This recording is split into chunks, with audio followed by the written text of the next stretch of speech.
ఈ దేశంలో స్త్రీలు జాకెట్లు వేసుకోకూడదు, అది చట్టం. మొన్న రీసెంట్ గా సినిమా కూడా వచ్చింది ఒకటి, అదేదో జరగలేదు అనుకుండేరు, అది జరిగింది.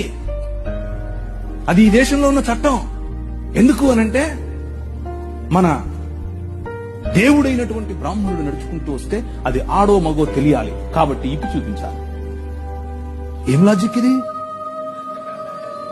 ఏం లాజిక్? అవునిది ఎవరికి ముఖ్యంగా బడుగు బలహీన వర్గాలకు జాకెట్లు వేసుకునే అధికారం లేదు అన్నారు. ఎందుకు లేదు? వేసుకోకూడదు నువ్వు అన్నారు. వేసుకుంటే స్తనాలు కోశారు. మీ స్తనాల బరువు చూసి దానికి పన్ను విధించారు. బాగా బలిశావులే కట్టు అన్నారు. కానీ ఒక పేరు చెప్తాను, విన్నోళ్ళు చేయొద్దండి. Charles Mead.